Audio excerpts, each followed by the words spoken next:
Bismillahirrahmanirrahim. Alhamdulillahirabbil alamin. Wassalatu wassalamu ala asyrafil anbiya'i wal mursalin wa ala alihi wa ashabihi haqqa qadrihi wa miqdarihi al-azim, amma ba'd. Terima kasih DJ Sufyan pada pagi Jumaat yang mulia ini. Khususnya para pendengar Radio IKIM yang dirahmati Allah Subhanahu wa taala sekalian. Alhamdulillah, di pagi yang mulia ini kita dapat bersama-sama di dalam radio ini untuk sama-sama kita membicarakan satu topik yang sangat penting, iaitu menjiwai tasawuf dalam kehidupan sebagai seorang Muslim. Jadi kita perlu faham bahawa tasawuf sebagai disiplin ilmu berbeza dengan tasawuf sebagai penghayatan di dalam kehidupan. Jadi apa yang kita akan bincang pada pagi ini ialah berkaitan dengan tasawuf sebagai suatu perkara ataupun satu ilmu yang perlu ada di dalam kehidupan seseorang Muslim. Jadi sebagaimana yang kita tahu para pendengar sekalian, bahawa disiplin ilmu Islam itu banyak. Ada yang kita panggil ilmu fiqh, ilmu akidah, ilmu tafsir, ilmu hadis, usul fiqh dan sebagainya. Dan ilmu tasawuf juga adalah sebahagian daripada disiplin ilmu Islam. Jadi oleh kerana Islam ini sebagai suatu agama yang diasaskan secara langsung kepada disiplin ilmu, maka dengan itulah menjadikan Islam ini sentiasa relevan di setiap tempat dan sepanjang zaman. Kerana Islam ini segala-galanya bertolak daripada asas ilmu pengetahuan. Maka dengan itu kita tengok dalam Al-Quran, Allah Subhanahu wa taala bila menurunkan ayat yang pertama kepada Nabi Muhammad sallallahu alaihi wasallam ialah Iqra bismi rabbikal ladzi khalaq. Baca dengan nama Tuhan. Maknanya pentambahan ilmu dan segala kehidupan, bacaan, perhatian, penilaian kita mesti bertolak daripada makna keimanan kepada Allah Subhanahu wa taala. Jadi selepas kita tengok umat Islam maju selepas daripada kewafatan Rasulullah sallallahu alaihi wasallam, para cendekiawan Islam telah membukukan ilmu-ilmu Islam ini dalam bentuk disiplin-disiplin supaya mudah dipelajari. Namun berbeza dengan disiplin ilmu tasawuf. Kalau kita lihat, ilmu fiqh dipelajari untuk kita memahami hukum hakamnya. Dan berakhir di situlah. Ilmu akidah untuk kita mengetahui dan meyakini mengenai isu-isu akidahnya. Tetapi ilmu tasawuf ini bukan sekadar untuk mengetahuinya, bahkan ia perlu menghayati, menjiwai dan melaksanakan di dalam seluruh kehidupannya.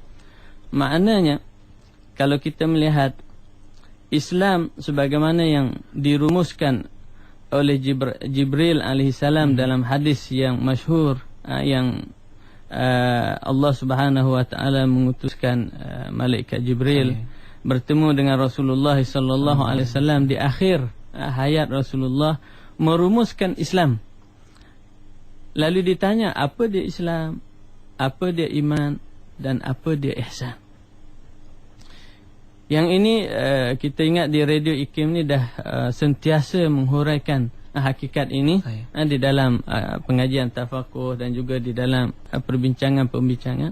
Kerana Islam itulah yang kita perlu ada dalam diri seorang Muslim. Rukun keimanan, rukun keislaman. Hak ni banyak kita duduk pelupurkan. Tetapi yang kita lihat tuan-tuan, para pendengar sekalian, oleh kerana kita sudah jauh daripada Rasulullah dan para sahabat, kehidupan para salafus salih, kemudian negara Islam telah berpecah dan dijajah ratusan tahun lamanya, akhirnya kita tengok kefahaman terhadap Islam itu sedikit sebanyak terhakis di dalam kehidupan kita. Maka dengan itu kita melihat kita hanya berbicara mengenai Islam dari sudut konsep keimanan dan keislaman sahaja, dan kita berhenti di situ. Dan sedikit sebanyak kita berbicara mengenai bagaimana kita perlu muncul tampil sebagai seorang Islam yang sebenar, ataupun yang kita panggil hari ini sebagai Islam yang kamil mutakamil. Jadi sebenarnya hakikat inilah yang dikehendaki oleh Islam sebagai seorang Islam yang ditunjukkan oleh Rasulullah sallallahu alaihi wasallam dan juga para sahabat. Iaitu Islam ini perlu dihayati dalam konsepnya yang ketiga, iaitu ihsan. Jadi penghayatan terhadap rukun iman dan penghayatan terhadap rukun Islam ini sebenarnya dijelmakan di dalam kehidupan seorang Muslim, dan penjelmaan itulah sebenarnya yang dikatakan ihsan. Jadi hakikat terhadap kefahaman makna ihsan inilah yang menjadikan kita hanya melihat Muslim tapi tiada akhlaknya, Muslim tapi tiada kerukunan-kerukunan yang perlu dijauhi di dalam tuntutan suruhan dan pelaksanaan rukun-rukun Islam dan juga rukun-rukun iman ini. Jadi dengan sebab itu, saudara pendengar sekalian, Islam yang kita kehendaki ialah melengkapi secara menyeluruh makna dan hakikat keimanan kepada Allah, dengan makna kita meyakini keseluruhan makna rukun-rukun iman dan boleh menjiwainya, dan boleh menjiwai keseluruhan rukun-rukun Islam. Kemudian pelaksanaan segala rukun-rukun tersebut kita akan dapat lihat di dalam kehidupan kepribadian seorang Muslim. Realiti ini dapat kita lihat dalam satu peristiwa di mana suatu hari Rasulullah sallallahu alaihi wasallam berada dengan para sahabat. Di saat itu seorang sahabat Nabi sallallahu alaihi wasallam datang join majlis Nabi ini. Lalu yang sahabat ini bernama Harisah. Lalu Rasulullah sallallahu alaihi wasallam bertanya, "Kaifa asbahta ya Harisah?" Harisah, bagaimana kamu pagi ni? Kita kalau tanya macam mana pagi ni, ada minum kopi ke, minum teh ke? Soalan-soalan biasa kita. Kalau kita tanya macam mana pagi ni, okey-okey saja. Tetapi jawapan orang yang mempunyai makna keimanan dan faham tentang nilai keislaman dia, lain jawapan dia.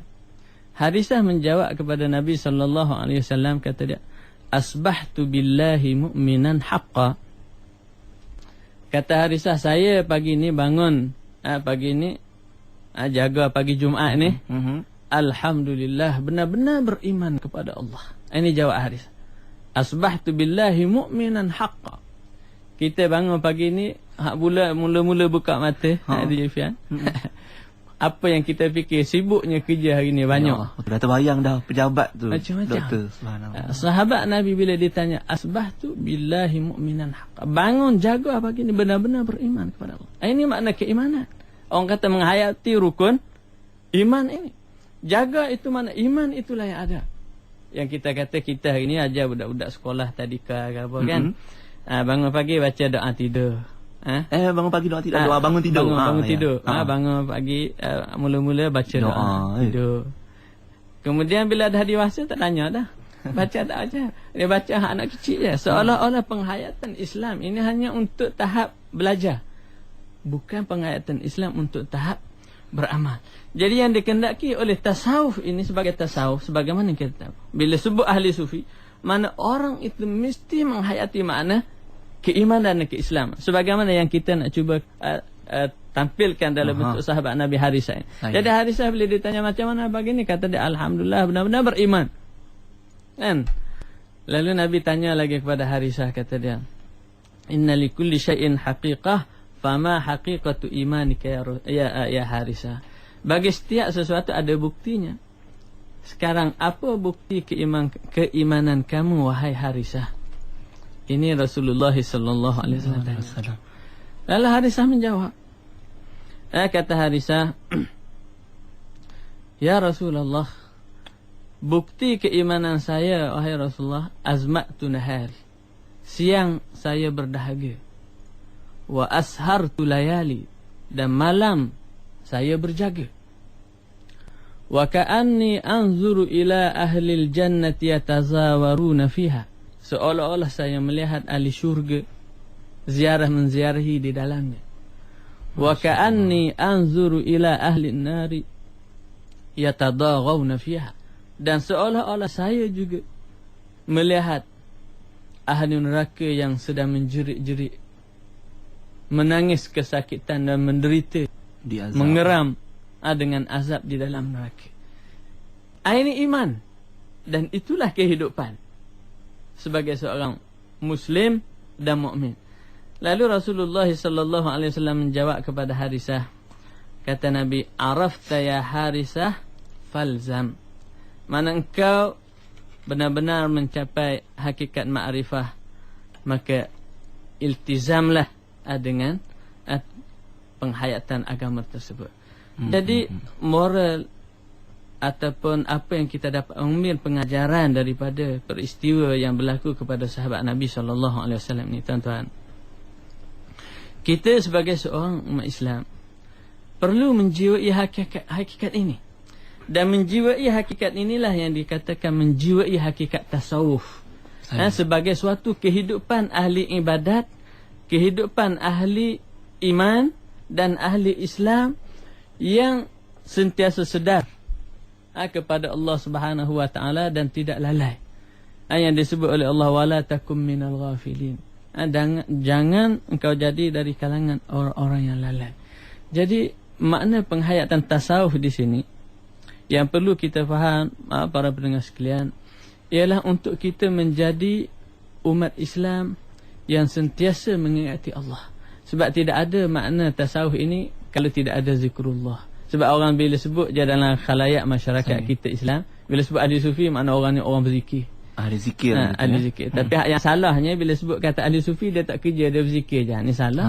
Sebab ahli sufi yang besar seperti Imam Al-Junaid Al-Baghdadi, mereka juga berzikir, mereka juga berniaga, mereka juga berinfak di jalan Allah Subhanahu wa taala.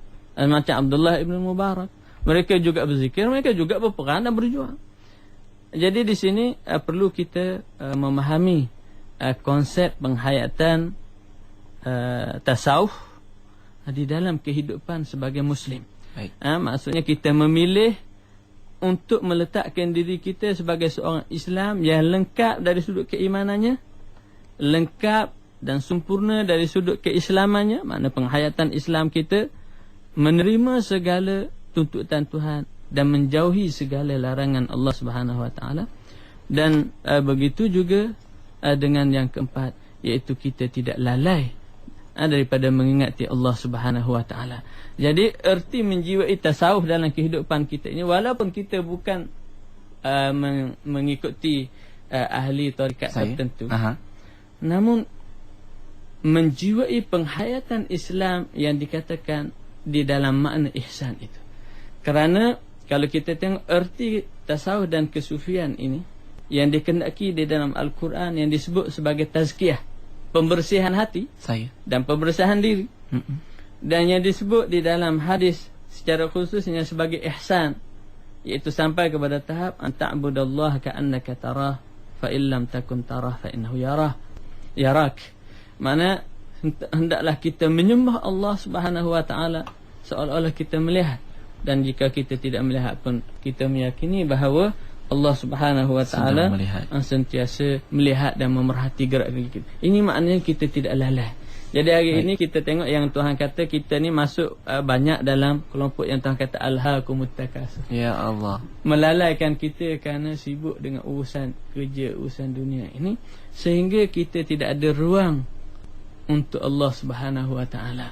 Sehingga kita menjadikan seluruh kehidupan hanya untuk kehidupan semata-mata dan secara lebih fokus hanya untuk diri kita sahaja, anak isteri kita, tapi bukan untuk Allah.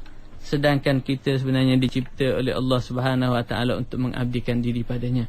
Yang Tuhan kata, wa ma khalaqtul jinna wal ins illa liya'budun. Aku tidak cipta jin dan manusia kecuali untuk beribadat. Jadi dalam keadaan kesibukan kita hari ini dengan berbagai-bagai tugas, stres kita dengan kehidupan. Sehingga kita seolah-olah tidak ada ruang, sebenarnya tidak ada ruang untuk hubungan dengan Allah.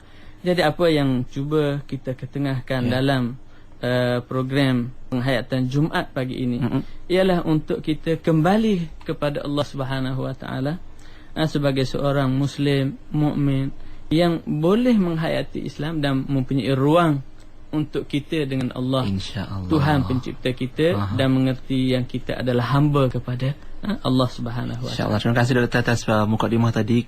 Memang ialah biarkan panjang sedemikian biar kita faham betul-betul apa itu tasawuf, dan sebenarnya sangat sukar nak capai kamil mutakamil itu. Subhanallah. Dan sahabat-sahabat sekalian, kita akan buka peluang untuk anda ajukan soalan kepada yang berbahagia Dr. Abdul Rahman Mahmud untuk bertanya apa jua tentang ilmu tasawuf. Kejap lagi doktor ada yang tanya ni, apa beza tasawuf dengan tarekat? Mungkin doktor akan jawab seketika nanti dan kita nak berehat seketika. Kalau anda ingin berhubung ataupun menghubungi kami 0362051500 ataupun hantar SMS anda untuk soalan, type IKIM jarak soalan anda, hantar ke 39111 dan di Facebook ikim.fm untuk anda ajukan soalan untuk tajuk menjiwai ilmu tasawuf dalam kehidupan. Ya Zal Jalali wal Ikram, Ya Zal Jalali wal Ikram, Ya Zal Jalali wal Ikram, amitna ala dinil Islam. Ya Zal Jalali wal Ikram, Ya Zal Jalali wal Ikram, Ya Zal Jalali wal Ikram, amitna ala dinil Islam. Ya Zal Jalali wal Ikram, Ya Zal Jalali wal Ikram, Ya Zal Jalali wal Ikram, amitna ala dinil Islam, amitna ala dinil Islam, amitna ala dinil Islam. Institut Kefahaman Islam Malaysia, IKIM, akan menganjurkan seminar pembangunan sosioekonomi ke arah kebahagiaan dan kesihatan mental pada 16 hingga 17 Oktober 2012 di Dewan Besar IKIM. Seminar ini bertujuan memahami konsep pembangunan dan kesannya kepada kebahagiaan dan kesihatan mental, mengenal pasti beberapa petunjuk atau indikator pembangunan yang menyumbang kepada kebahagiaan dan kesihatan mental, dan merumuskan indeks kebahagiaan dan kesihatan mental sebagai indikator pembangunan. Untuk menyertai seminar pembangunan sosioekonomi ke arah kebahagiaan dan kesihatan mental pada 16 hingga 17 Oktober 2012, sila hubungi unit program di talian 0362046320 atau 321 atau 322 atau program@ikim.gov.my atau layari laman web www.ikim.gov.my. Radio Institut Kefahaman Islam Malaysia, IKIM FM, pilihan utama anda. IKIM FM, pilihan utama anda untuk topik Jumaat menjiwai ilmu tasawuf dalam kehidupan, bersama Al-Fadhil Dr. Abdul Rahman Mahmud, pensyarah Universiti Kebangsaan Malaysia. Baik, pian nak buka laluan untuk sahabat-sahabat pendengar sekalian ajukan soalan kepada Al-Fadhil Dr. Abdul Rahman pagi ini. Assalamualaikum. Waalaikumsalam warahmatullahi wabarakatuh. Saya, siapa di talian? Okey, saya Kak Roslina Abu Talib daripada Seri Manjung Perak. Baik Kak Ros, teruskan soalannya. Okey, saya nak tanya pada doktor tadi. Okey, saya ni orang yang baru belajar lah, adalah juga belajar kitab tasawuf lah. Okey, kitab yang pernah saya belajar adalah Peringatan bagi Insan-Insan yang Lalai. Lepas tu belajar Minhajul Alidin. Selama mana kita belajar, saya nak tanya, kenapa kadang-kadang, Alhamdulillah lah selama saya belajar tu, kadang-kadang hati kita cepat tersentuh. Maksudnya tersentuh di sini kita rasa macam, kita rasa cepat berdosa. Kalau kata kita ada buat silap ataupun tersalah cakap, adakah kerana itu seringan ilmu yang kita belajar, ataupun kita minta doa, minta direndahkan hati supaya kita ni tak menjadi insan yang rasa sombong kan. Alhamdulillah saya belajar kitab ni dah, orang kata bertahun-tahun tidak mampu diamalkan semua, tapi sedikit saja. Tapi itulah orang kata setiap kali kita belajar kan, kita ada kesan dia. alhamdulillah, bukan di sini untuk ni, kalau orang lain boleh ikut, ini sedekah dari saya kan. Jariah Tapi kita belajar itu kan, semakin lama kita belajar kan, macam kita rasa macam ada kala sifat tawaduk itu ada pada Allah, tapi kadang-kadang hilang begitu disebabkan mungkin persekitaran. Tapi kita kena guide balik diri kita, seperti kita kena beruzlah juga. Kalau tidak, kita tak akan capai ilmu tasawuf ini. Wallahu a'lam. Minta pencerahan dari Ustaz. InsyaAllah. Assalamualaikum. Terima kasih. Waalaikumsalam warahmatullahi. Okey, itu soalan pertama daripada Kak Ros. Doktor, kita kumpulkan dahulu soalan-soalan daripada sahabat pendengar kita, insyaAllah pagi ni. Assalamualaikum. Waalaikumsalam warahmatullahi. Saya beritahu siapa di talian agaknya? Saya Halim di Muruk Mesir dari Kuala. Cik Halim, apa khabar? Silakan. Alhamdulillah. Saya nak buat pertanyaan kepada Ustaz. Assalamualaikum Ustaz. Bagaimana itu tentang pengalaman ilmu tasawuf dalam penghayatan solat kita? Dalam solat, tasawuf dalam solat ya? Dalam solat, sebab sekarang ni akhir zaman ni ramai orang solat tapi banyak perkara munkar ya tak? Baik. Lepas tu lagi satu ya. Adakah mencukupi itu mata pelajaran ilmu tasawuf bagi umat Islam terutama di Malaysia ni lah ya?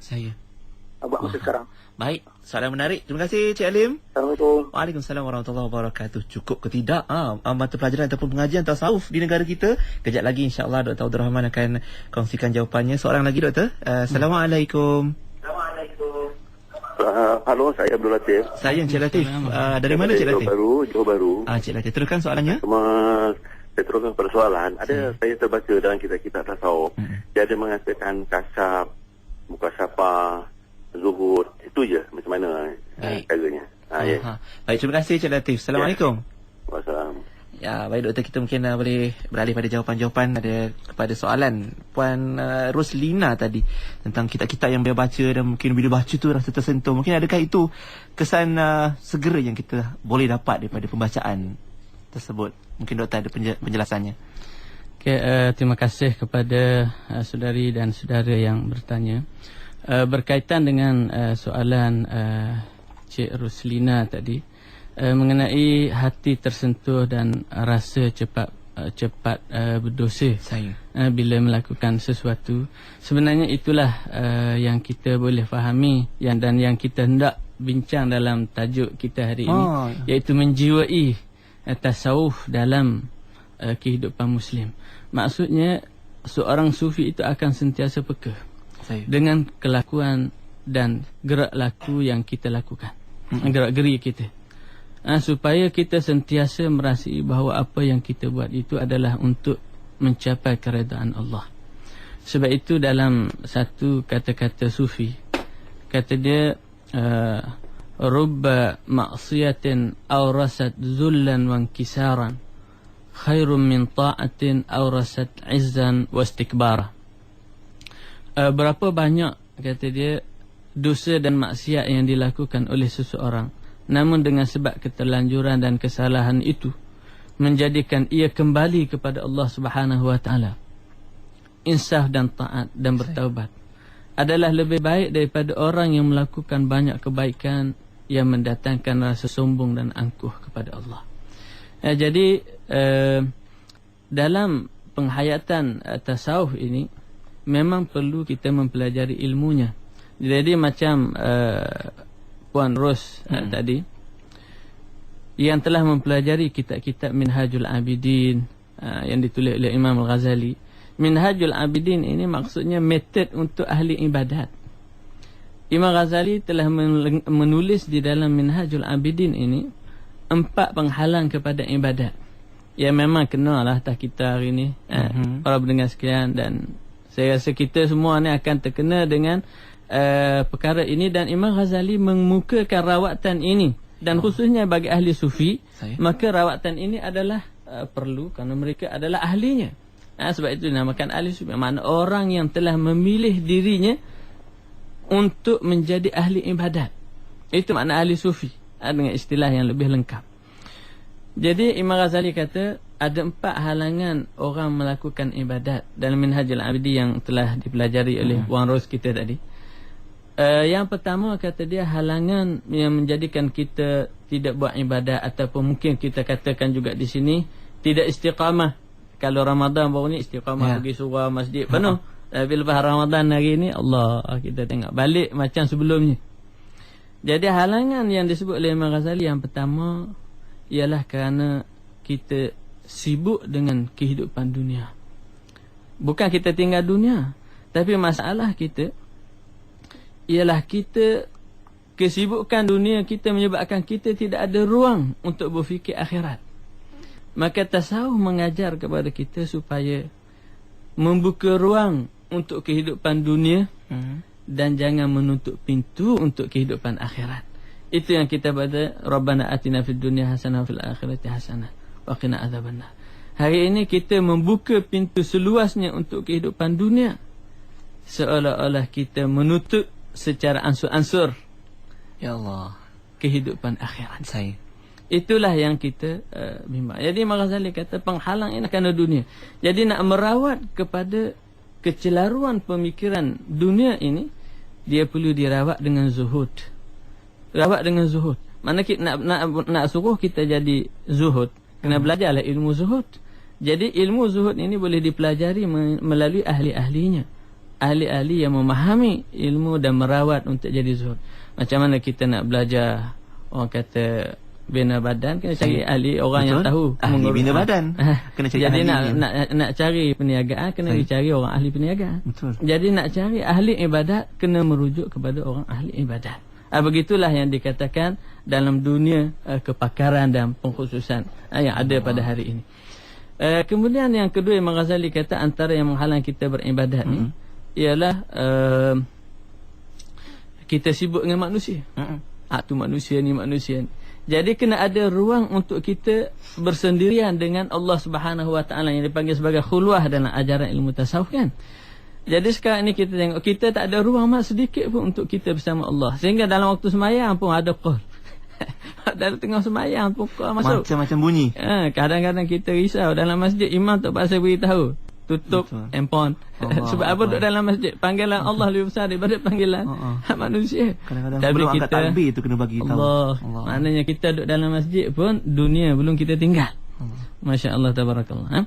Kemudian yang ketiga adalah penghalang kepada ini adalah syaitan. Dan yang keempat adalah nafsu. Syaitan perlu banyak zikir, nafsu ini perlu dilatih.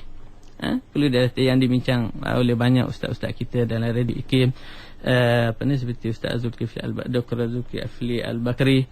Semua itu boleh melatih kita untuk mendalami. Jadi apa yang disebut oleh Penros tadi mengenai perasaan hati itu, bagi saya jiwa yang sedar akan sentiasa peka dengan kesalahan, insya-Allah. Dan kesalahan tersebut menunjukkan hati kita ini sedar.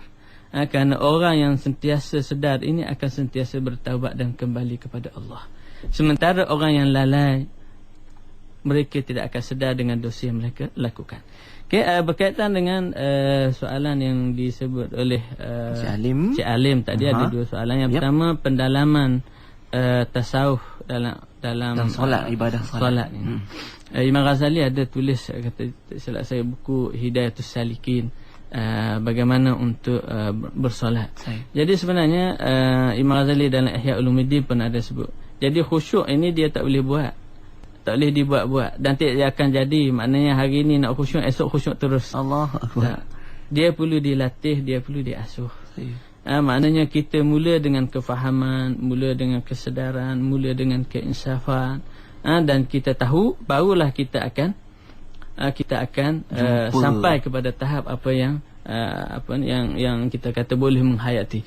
Sebab itu pernah satu kata-kata Imam Syafi'i yang saya tulis kat sini. Kata-kata Imam Syafi'i menyebut, kata dia, untuk kita mencapai makna penghayatan Islam dan keimanan ini, perlu kita memiliki dua ilmu utama ini, iaitu fiqh dan juga tasawuf. Maksudnya di sini akidah bukan tak perlu. Mana akidah tu memang ada asas. Maksudnya kita perlu memahami hukum hakam yang membolehkan kita beramal dan beribadat, dan juga kita perlu memiliki tasawuf yang boleh memberikan kepada kita ini makna erti keikhlasan, kejujuran, dan juga syukur, zuhud, zikir ini. Kata Imam Syafi'i, kata dia, faqihan wa sufian fakun laisa wahidan. Mana jadilah faqih dan sufi, dan jangan jadi satu je. Jangan jadi sufi saja tak ada fiqh. Salah satu tak juga. boleh. Jadi fiqh tak ada sufi punah juga. Hari ini juga, kita tengok orang cerdik pandai, tapi kadang-kadang banyak tersilap selepas pandai dan cerdik ini. Maknanya menyeleweng walaupun kita mempunyai ilmu. Jadi yang menghalang kita daripada menyeleweng adalah kerana kita mengingati Allah. Jadi bagaimana seseorang Muslim boleh melakukan kesalahan walaupun sekecil dalam keadaan dia menghayati dan menjiwai bahawa Allah Subhanahu wa taala melihat segala gerak-geri dia. Bahkan Tuhan kata innallaha alimun bizatis sudur. Tuhan tahu apa yang ada di sudut hati kamu pun tahu. Bagaimana orang yang sampai tahap itu boleh melakukan kesalahan yang kita kata bukan kata jinayah, kesalahan yang kecil. Dan Tuhan kata wa asiru qaulakum aw ijharu bi. Mu cakap perlahan ke cakap kuat ke? Sebab dia diikim duk Kelantan hari ni. Bahasa Kelantan. Tak ada masalah. Maknanya Tuhan tahu belaka. Inilah tuan-tuan para pendengar yang dirahmati Allah. Jadi sembahyang ini perlu dilatih. Allahuakbar.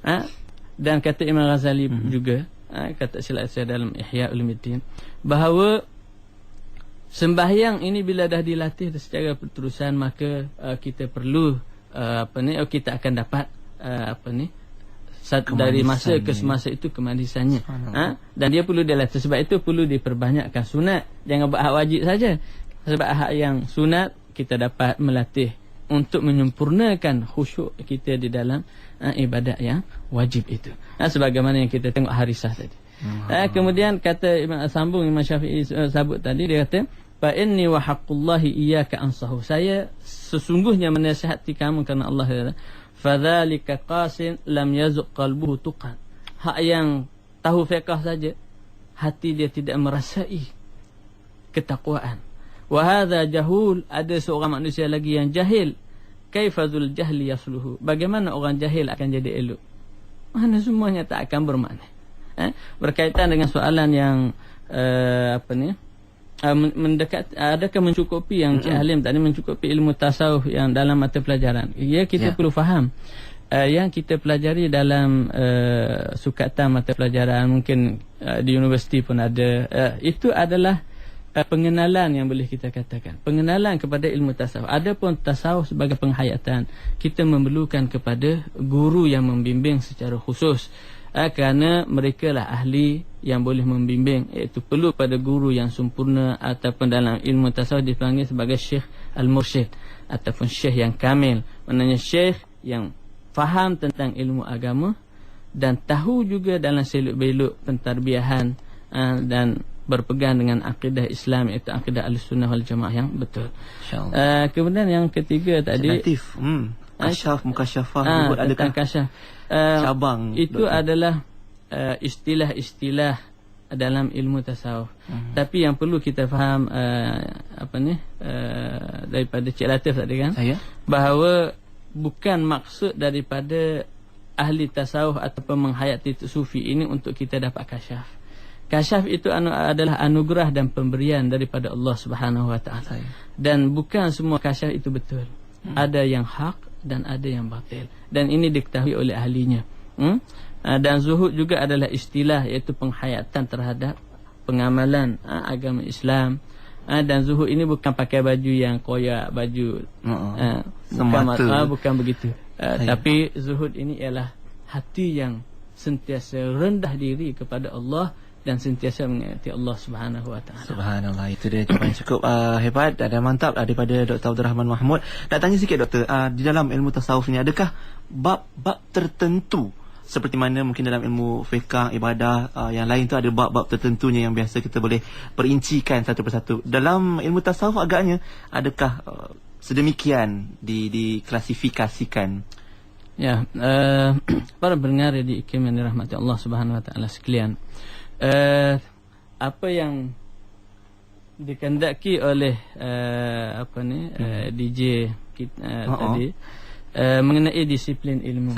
Jadi kita tahu bahawa disiplin ilmu berbeza dengan pelaksanaan ilmu tasawuf. Jadi di dalam penghayatan disiplin ilmu tasawuf ini memang memuatkan persoalan-persoalan yang berkaitan dengan taubat, zikir, berkaitan dengan adab murid, adab syekh, kemudian sifat-sifat mahmudah. Akhlak juga termasuk. Ya, sebab akhlak itu makna umum. Makna umum kepada tasawuf. Sebab itu setengah daripada ahli tasawuf mendefinisikan ilmu tasawuf ini, kata dia tasawuf itu adalah akhlak. Man zadahu fil khuluq zadahu fit tasawuf. Siapa yang bertambah tinggi kemuliaan akhlaknya, maka bertambah tinggilah kedudukan tasawufnya. Jadi dalam perbincangan disiplin ilmu ini banyak. Jadi berkaitan dengan seperti yang Parus pemanggil kita tadi yang belajar misalnya kitab Minhajul Abidin. Jadi Minhajul Abidin ini antara kitab terakhir Maghazali yang ditulis untuk merumuskan sebahagian daripada apa yang ada di dalam kitab Ihya Ulumuddin mengenai cara dan bagaimana untuk kita menjadi ahli ibadat dan menjadi orang yang sentiasa ingat dan mengabdikan diri kepada Allah Subhanahu Wa Taala. Jadi itu adalah disiplin ilmu. Adapun tentang penghayatan tasawuf ini ialah kita mesti sentiasa menjiwai ibadat kita dan merasai kehambaan kita kepada Allah Subhanahu Wa Taala, dan kita sentiasa melihat keagungan dan kebesaran Allah dalam diri kita. Dengan kata lain, kita tidak lupa dan tidak lalai dan sentiasa berzikir dan suci hati untuk taat kepada Allah Subhanahu Wa Taala. Jadi ilmu tasawuf ini perlu kita biasa antara tasawuf sebagai amalan dan tasawuf sebagai disiplin ilmu yang mana kita kata kita belajar. Tapi belajar ilmu tasawuf tak akan jadi ahli sufi. Tak akan jadi ahli sufi. Sebab ahli sufi ini bila dia mengamalkan apa yang dikatakan ajaran-ajaran, metod-metod pembersihan diri dan juga pembersihan daripada sifat-sifat tercela dan menghiasi diri dengan sifat-sifat terpuji sebagaimana yang dituntuti oleh syarak dari sudut akidah dan juga syariat dan juga akhlak. Baik, begitu mendalam sekali sebenarnya, bukan sekadar mempelajari sahaja tapi perlu diamalkan dan sebenarnya boleh sangat diamalkan pada bila-bila masa, insya-Allah. Doktor, ada satu soalan daripada sahabat kita di Facebook ikim.fm, Muhammad Zahid. Dia bertanya, apa beza tarekat dan tasawuf? Ada persamaan ke di situ agaknya? Silakan doktor. Ya, terima kasih kepada saudara bertanya. Sekarang ini tasawuf ini kalau bahasa mudahlah kita kata. Tasawuf ni macam highway lah. Jadi tarekat ni macam jalan exit dia. Exit dia susur keluar tu. Jadi tasawuf ini ialah satu proses pembersihan hati kita untuk sampai kepada tahap pengabdian diri kepada Allah Subhanahu Wa Taala. Itu yang kita kata tasawuf. Kemudian tarekat ini adalah jalan-jalan, cara-cara yang diambil oleh para guru, alim dan mursyid untuk membimbing murid ini mengikut pengalaman yang mereka lalu, berasaskan kepada situasi dan keadaan, dan mereka bimbing murid-murid ini untuk menjadi ahli ibadat dan orang yang sentiasa taat kepada Allah Subhanahu Wa Taala. Jadi kalau kita kata ada guru silat, macam-macam silat itu nama kepada orang kata disiplin mempertahankan diri. Jadi di bawah dia tak ada macam-macam lah kan. Macam-macam jenis lah yang gayungnya apa kan. Jadi yang penting orang kata bila sebut kata dia ada ilmu silat, makna dia boleh mempertahankan diri.